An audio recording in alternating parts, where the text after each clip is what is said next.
Dando seguimento à nossa programação, amados ouvintes, vamos agora partilhar a palavra do Senhor para nós hoje, aquilo que o Senhor quer falar conosco.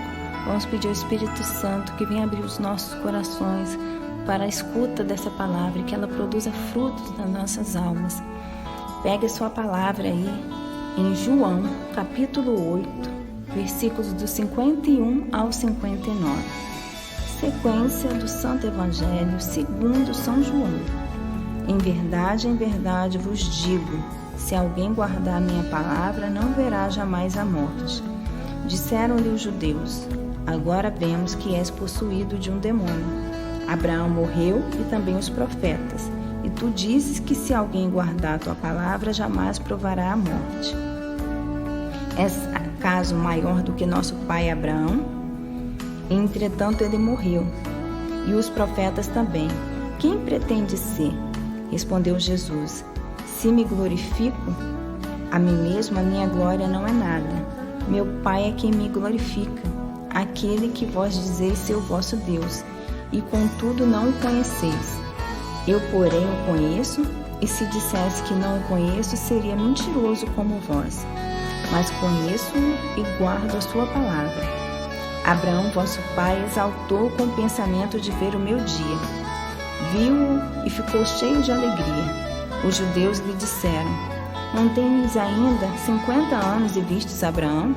Respondeu-lhe Jesus, em verdade vos digo, antes que Abraão fosse, eu sou. A essas palavras, pegaram então em pedras para las atirar. Jesus, porém, se ocultou e saiu do templo. Palavra da salvação, glória a vós, Senhor. Irmãos, a palavra de hoje, ela é muito forte. Ela traz Jesus sendo questionado pelos judeus sobre a sua divindade, sobre quem ele era. E Jesus também fala de forma firme com aqueles homens. Ele inclusive os chama de mentirosos.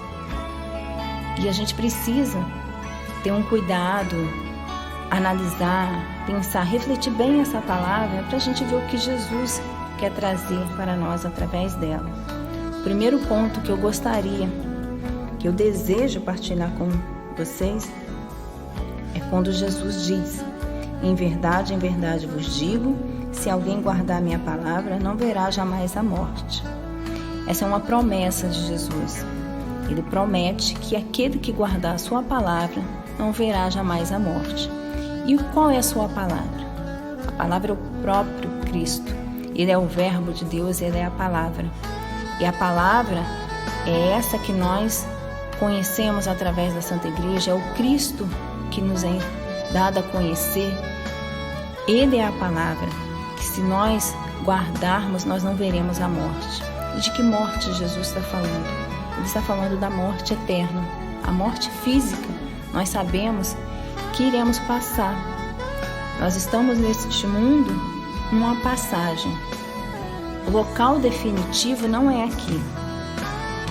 Quem já fez viagem sabe que o momento que você está no ônibus, no avião, no carro, ele pode ser muito divertido, ele pode estar cercado de pessoas que você gosta, passar por lugares bonitos, fazer paradas em lugares legais, mas a viagem não é o destino definitivo, não é ali que você quer chegar. Você não quer ficar em viagem permanente dentro daquele veículo. Você tem um objetivo, um local a chegar. E assim é a nossa vida. Assim como a viagem, ela pode ser divertida, ela pode ser, você vai ajudar um ao outro, ela vai ter momentos de sufoco, de perrengue, mas você está ali junto, você está vivendo a viagem, assim é a vida. Nós temos momentos de alegria, temos momentos de tristeza, momentos de sofrimento, momentos de estarmos sempre nos ajudando, nos querendo bem. Se a gente faz uma viagem e a gente discute com quem a gente está viajando o tempo todo, essa viagem não vai ser boa. Assim também é a vida. A nossa vida é aqui, esse momento no mundo é uma viagem, é um tempo que a gente está transitando de um lugar para o outro, de um tempo para o outro. A gente nasceu e a gente tem um lugar para chegar. Vai chegar o dia para todo mundo, que a gente vai ter um destino definitivo. E depois da vida é que vem de verdade o que é permanente. Vem aquele destino final. Ou vai ser a vida eterna, ou vai ser a morte eterna. Nós sabemos que a vida eterna é no céu, junto de Deus, e a morte eterna é no inferno. Apesar de hoje em dia quererem muitas vezes negar a existência do inferno, o inferno existe, tanto existe que Nossa Senhora fez questão de mostrar ele para os 3 pastorinhos em Fátima, nas aparições de 1917. E a morte eterna, Jesus está ensinando a maneira de evitar, guardando a sua palavra. É uma promessa que ele faz: quem guardar a sua palavra não irá morrer, não terá a morte, e essa morte eterna. E como nós temos procurado guardar a palavra de Deus, viver essa palavra de Deus, essa palavra que nos é dada através do Evangelho, que nos é dada através da Igreja Católica, que nós devemos procurar conhecer. É através da palavra de Deus que nós conhecemos a Deus. É a boa nova, é o Evangelho. Além do Antigo Testamento, mas principalmente nos Evangelhos, é onde nós conhecemos a Jesus Cristo, onde nós sabemos quem foi esse homem, o que ele fez, como foi o seu amor, como é o seu amor por nós. A palavra de Deus, ela é viva. É ela que vem nos dar força, nos ensinar, nos direcionar para o caminho que nós devemos seguir. Ele é a palavra, é o verbo de Deus que se fez carne. E quantas vezes a gente não procura se aprofundar, não procura ouvir. Parece que quando a gente vai à igreja, muitas vezes e o padre está pregando, está lendo, quantas distrações, quantos momentos a gente perde a oportunidade de estar mais próximo. Quanto tempo, às vezes, a Bíblia, para quem tem Bíblia em casa, ela fica lá na estante, empoeirada, guardada, não é usada, as páginas estão ali fechadinhas, intactas. A Bíblia, a palavra de Deus, ela é para ser manuseada. Ela na estante, ela não vai ter valor algum para a nossa salvação. Ela está guardada na estante, mas ela precisa estar guardada no nosso coração, na nossa alma, que a palavra de Deus precisa ficar guardada. Se eu não tenho contato com a palavra de Deus, o demônio vai trazer a palavra dele, o mundo vai trazer a palavra, uma palavra errada, uma palavra torta, que nos leva para um caminho de perdição. Não tem como ficar parado. Ou a gente cresce, ou a gente decresce, ou a gente sobe, ou a gente afunda. A gente não pode ficar parado na vida espiritual. Esse aprofundamento na palavra de Deus, todos nós somos convidados a fazer. E principalmente, nós precisamos ter esse cuidado diário de ouvir a palavra de Deus, um trecho, 5 minutos de leitura, ou ouvir em algum aplicativo. Tem os aplicativos para celular, tem a liturgia diária, ter esse contato com a palavra de Deus, que é o próprio Deus. E ter a preocupação de saber se essa palavra está sendo interpretada à luz da Santa Igreja Católica. Ela tem o magistério, ela tem a autoridade, ela tem a fundação sobre a rocha que é Pedro. Jesus a fundou e sobre ela está o Espírito Santo dando a interpretação. Não estamos aqui desmerecendo nossos irmãos cristãos evangélicos, não é isso, mas é que nós precisamos ter cuidado, porque muitas pessoas usam da palavra de Deus para o benefício próprio, interpretam ela para o próprio bem. Então, por isso que nós pedimos cuidado. E como nós pertencemos à Santa Igreja Católica, nós sabemos que a nossa igreja tem o cuidado de interpretar e de ensinar aquilo que Cristo ensinou. Por isso nós pedimos o cuidado na interpretação da palavra, na leitura, porque muitos já usaram a palavra de Deus como interesse, como jogo de poder e até mesmo para ganhar dinheiro. Jesus condena o uso do templo, o uso da sua palavra para outros fins, tanto que ele expulsou aqueles que vendiam no templo. Mas que nós possamos sim nos aproximar da palavra de Deus da forma que Ele quer, da forma que Ele deseja, com o ensinamento que Ele tem para nos dar. O outro ponto que eu quero fazer essa reflexão hoje em relação ao conhecimento de Deus. Porque os judeus questionam Jesus. Mas é acaso maior do que nosso pai Abraão? E entretanto ele morreu, e os profetas também. Quem pretende ser? Respondeu Jesus. Se me glorifico a mim mesmo, a minha glória não é nada. Meu Pai é quem me glorifica, aquele que vós dizeis ser o vosso Deus, e contudo não o conheceis. Eu, porém, o conheço, e se dissesse que não o conheço, seria mentiroso como vós. Jesus acusa aqueles homens de não conhecer a Deus, de estarem ali dizendo que ele era o seu Deus, dizerem que tinham Deus, mas de não conhecerem esse Deus. Isso é muito forte. Jesus os chama de mentirosos. Acusa aqueles homens de falsidade, porque a mentira nada mais é do que a falsidade, a falta da verdade. Ele, que é a verdade, sabe exatamente o que é a mentira. E Jesus acusa aqueles homens de estarem afastados da verdade, de não conhecerem a Deus. E serve para a gente se perguntar também: será que o Deus que eu digo que é o meu Deus, eu o conheço? Eu procuro me aprofundar nesse Deus? Eu sei quem é esse Deus? Porque muitas vezes a gente fala: meu Deus, eu confio em Deus, eu clamo a Deus, mas quem é esse Deus? O que Ele quer de mim? O que Ele quer de cada um de nós? O conhecimento de Deus está ligado ao que nós já falamos, a palavra. E será que eu tenho procurado conhecer esse Deus através da palavra? É através da palavra dele, é através do que é ensinado que eu vou conhecer. Mas muitas vezes nós queremos um Deus ao nosso modo, um Deus que eu pego aquilo que me favorece e aquilo que eu não concordo, eu excluo. Então eu quero um Deus ao meu modo. Na verdade, eu não quero um Deus, eu me faço Deus e eu quero que Deus seja o meu servo, que Ele seja do meu interesse. Aquilo que Ele pode me atender e aquilo que me incomoda eu tiro da construção de Deus. E não é assim que funciona, irmãos, com Deus. Deus, Ele é o que é. Ele não vai mudar em nada, nada vai ser acrescentado, porque Ele já é total, Ele já é perfeito. E nós precisamos conhecer esse Deus amoroso, esse Deus que nos acolhe, esse Deus que vê a cada um de nós, que busca cuidar de cada um de nós, que está esperando cada um de nós todos os dias. Mas como eu vou chegar até Ele? Como eu vou conversar com Ele? A oração é uma conversa com Deus se eu não o conheço. Eu não consigo conversar com quem eu não conheço. Eu posso trocar poucas palavras, mas não vai render uma conversa longa porque eu não conheço aquela pessoa.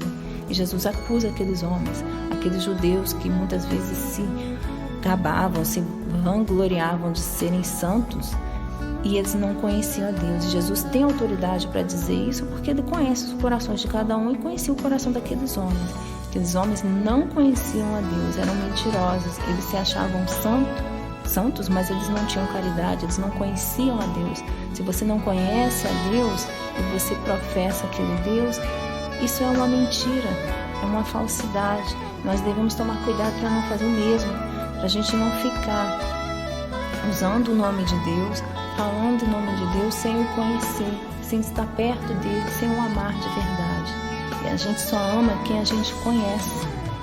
E para conhecer, a gente precisa ter contato. E o contato com Deus é através da sua palavra, através dos seus ensinamentos, através da liturgia. Infelizmente agora nós, nesse período, temos que ficar afastados das igrejas. Estamos afastados esperando passar toda essa situação para voltarmos. Só que através das mídias sociais, através da internet, os sacerdotes têm procurado levar a Santa Missa, levar as orações aos fiéis. Então, se nós não podemos fisicamente estar nas igrejas, que nós possamos estar através da internet, através das orações, mas ter o contato, conhecer a Deus. Se eu não o conheço, como que eu vou dizer dele, falar dele, dizer que eu creio em quem eu não conheço? Eu não posso pedir a vocês para crer, se eu falo um nome qualquer que vocês não conhecem aqui e pedir para vocês acreditarem nessa pessoa, vocês não vão acreditar. Vocês vão dizer, mas eu não conheço, como é que eu vou acreditar? Quem é essa pessoa? Então, para a gente poder acreditar em Deus e usar o nome de Deus, a gente precisa crer de verdade nele e precisa antes conhecer. Eu só creio, amo, conhecendo. E Jesus alerta que aqueles homens não conheciam a Deus. Serve o alerta para nós também.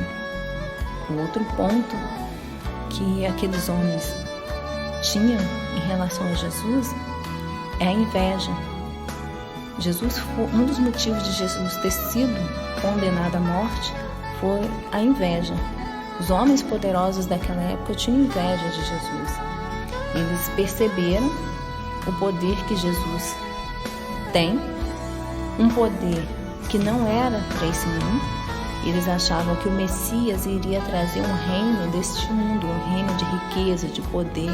Naquela época o mundo era dominado pelo Império Romano e eles achavam que Jesus ia vir para derrubar o Império Romano e eles participariam de um reino físico, um reino deste mundo. E Jesus vem e fala que o reino dele não é deste mundo, o reino dele é do céu.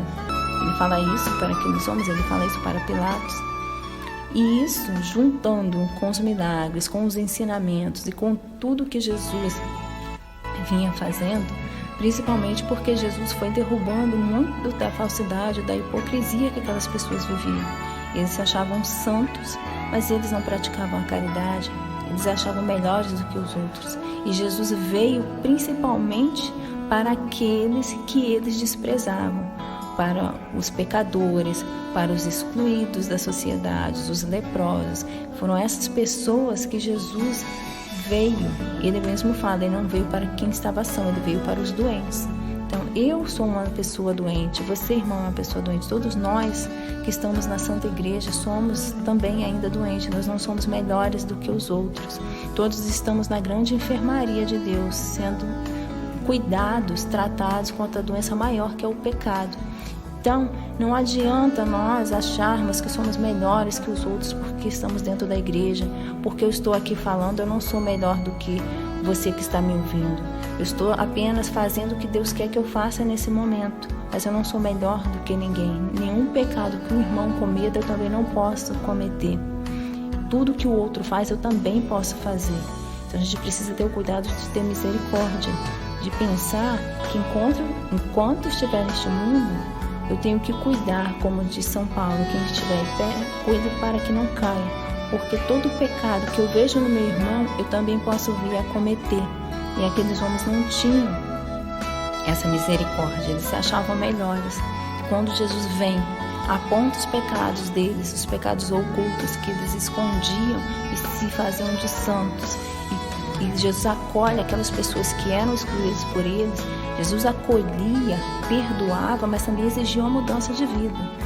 Jesus não veio passar a mão na cabeça de pecador, de aprovar pecado. Jesus ama o pecador, sim, ele acolhe, mas ele não veio passar a mão e dizer que tudo bem, continue nessa vida, não. Jesus ama o pecador, mas condena o pecado. Nós vemos na passagem que nossa irmã Tatiana partilhou essa semana, quando Jesus acolhe a mulher adúltera, ele evita que ela seja apedrejada, ele manda ela ir, mas ele pede que ela não peque mais. É uma condição para a mudança de vida. Ele não mandou ela ir, que estava tudo bem, para ela continuar na mesma vida de adultério. Ele cobrou também dela uma mudança de vida. Vai, não peques mais. Então a gente fala muito hoje em dia do não julgar. Sim, a gente não deve julgar, mas a mudança de vida é necessária. Jesus não veio passar a mão na cabeça e dizer que tudo bem pecar, que não tem problema. Jesus apontou sim, mas Jesus agiu com misericórdia. Aqueles homens só apontavam o pecado e condenavam todo mundo, pecado e pecador. Jesus acolhe o pecador, entende aquela pessoa, busca essa pessoa para o reino, mas pede que ela não peque mais. E isso provocou a inveja naqueles homens. Quantas vezes a inveja invade também nossos corações. A inveja é algo muito ruim. O pecado de Adão e Eva foi causado pela inveja do demônio. A inveja dos homens que poderiam ir para o céu e ele não poderia ir mais, levou o demônio a tentar. E até hoje o homem tem inveja do homem. O demônio tem inveja de nós, porque nós podemos ir para o céu e ele não. O demônio inveja os homens por isso. E as tentações são causa dessa inveja. O demônio tenta perder as almas porque ele sabe que nós podemos ir para o céu e ele não.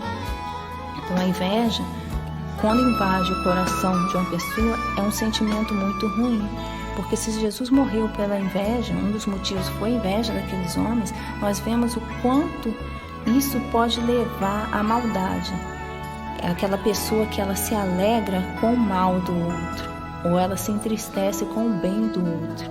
E quando nós aprendemos com a Santa Igreja, com a Sagrada Palavra, a alegrar com os que se alegram e a chorar com os que choram. É isso que Deus pede de nós.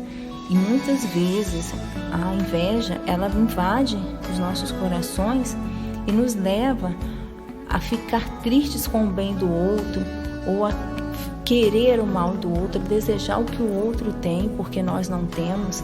Nós precisamos pedir muito a Deus a graça de tirar do nosso coração toda a inveja, porque ela é um pecado muito grave, algo muito ruim. Todos os pecados são ruins, mas tem pecados que têm uma gravidade maior. E a inveja é um desses pecados. Quantas pessoas já não morreram por inveja? Caim matou o seu irmão Abel também por inveja. A gente precisa ter um coração misericordioso, amoroso. A caridade, a verdadeira caridade de Deus precisa estar no nosso coração. A gente precisa amar o próximo, querer o bem do próximo. O mandamento mesmo nos diz, o mandamento que Deus nos deu, amar o próximo como a ti mesmo. Se eu amo o próximo como eu me amo, eu quero para o próximo o mesmo bem que eu quero a mim, ou seja, do mesmo jeito que eu quero bem para a minha vida, eu quero bem para a vida do próximo. Eu não posso querer ficar bem às custas de que outros estejam mal, ou querer o mal dos outros para que eu fique bem, ou querer o bem do outro para mim. Enfim, a gente precisa querer o bem do outro como eu quero o meu. Então, primeiro eu preciso me amar, me querer bem, preciso amar a Deus sobre todas as coisas, preciso aprender a me amar de verdade, e amar não é sentimento, mas é muito além disso, e amar ao próximo como eu me amo. Se eu quero um emprego, eu não posso tirar o emprego do outro, que o outro tenha um emprego e eu também tenho o meu. Se eu quero uma casa, que o outro também tenha condições de ter uma casa e eu também tenha condições de ter. Se a casa do outro for melhor do que a minha, é a vontade de Deus, mas que eu não torça para que o outro se dê mal, para que eu possa me dar bem. Então, que Deus possa dar a cada um aquilo que lhe é devido de acordo com o seu desejo. Deus tem planos para cada um de nós. Então, que esses planos de Deus possam ser realizados na vida de cada um de acordo com a vontade dele. Ele sabe para quem ele vai dar cada coisa. Então, possamos ter esse coração aberto a acolher os planos que Deus tem para mim e desejar que Deus realize na vida de cada um os seus planos de amor, de misericórdia, de bênçãos também. E só para encerrar, Jesus fala para aqueles homens. Eles questionam se Jesus, sendo novo, não tendo 50 anos, como que ele conhecia Abraão. E Jesus fala que antes que Abraão fosse, eu sou. Ele responde, eu sou. Eu sou, na língua deles, significava Yahvé. Yahvé é o nome de Deus, é um nome que não se devia pronunciar. Ele não pronunciava o nome de Deus. E por isso que quando Jesus fala isso, eles reconhecem a pronúncia e aí eles pegam pedras para atirar em Jesus, e Jesus se oculta. Algumas traduções dizem que Jesus foge da luz. Jesus não fugiu por medo daqueles homens. Jesus é Deus, ele não teme a nada, não temeria aqueles homens, meras criaturas, meros homens aqui. Mas Jesus foge porque a hora dele ainda não tinha chegado, e também para nos ensinar que há momentos que nós devemos entrar em determinadas conversas, em determinados embates, em determinadas discussões, e há momentos de sair. Ali não era o momento mais, ele já tinha falado tudo o que ele precisava falar, não tinha mais necessidade dele estar ali. Então Jesus se resguarda, se protege de uma discussão, de um atrito, de uma briga, porque seria uma agressividade que eles iriam fazer desnecessária. para nos ensinar também que nós devemos ser cautelosos, ser prudentes. Vai ter momentos que nós precisamos ser firmes, como Jesus foi. Nós vemos que aqui anteriormente ele foi firme, ele falou o que precisava falar. Mas há momentos também que a gente precisa se recuar, se ocultar. Não vale a pena seguir em frente com algo que não vai levar a nada. Uma discussão, uma conversa. Se aquilo ali vai levar algum prejuízo, é o momento de recuar. Então Jesus ensina essa prudência, o que vale a pena discutir, o que vale a pena. E discutir aqui, quando eu falo, não são brigas, mas quando você põe pontos, como Jesus estava fazendo aqui. Os homens colocaram questões e Jesus foi respondendo e colocando a verdade. Esse diálogo do qual eu estou falando.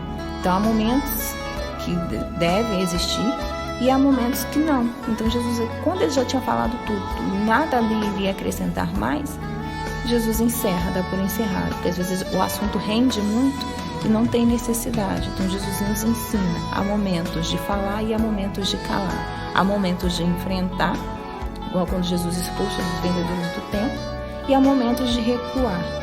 Essa prudência que a gente tem que pedir ao nosso Senhor, que o Espírito Santo venha nos iluminar, para que a gente saiba qual momento eu devo agir, qual momento eu devo recuar, qual o momento eu devo falar, qual momento eu devo me calar. Às vezes a gente erra por falar demais, erra por se calar, erra por agir, erra por não agir. A gente precisa sempre pedir as luzes do Espírito Santo para saber o momento, que Deus nos ajude a entender o momento de fazer cada coisa na vida, para que a gente não faça coisas imprudentes, tome atitudes imprudentes que possam ir contra a vontade de Deus e nos prejudicar. Deixa essa reflexão desse evangelho tão profundo, tão forte, onde Jesus chama a atenção não só daqueles homens, mas a nossa também, que a gente possa aprender a guardar a palavra de Deus, para que a gente possa evitar a morte eterna, que a gente possa conhecer esse Deus, não só falar eu creio em Deus, mas em qual Deus eu creio. Então eu preciso conhecer esse Deus, que eu possa pedir a Deus para limpar o meu coração de toda inveja, de todo desejo do mal do outro, de todo esse sentimento ruim, e que nós possamos ser prudentes, saber quando agir em nome de Deus, quando falar, quando calar, que nós sejamos pessoas com as quais Deus possa contar no dia a dia para evangelizar. Cada um de nós pode evangelizar com seu comportamento, com sua atitude. Cada um pode ser testemunha de Deus. Todos nós batizados temos a vocação para a santidade, mas que a gente possa viver isso com a graça de Deus, que Deus nos ajude a caminharmos na direção da vida eterna, na direção do seu amor. Seguimos agora então com a nossa programação.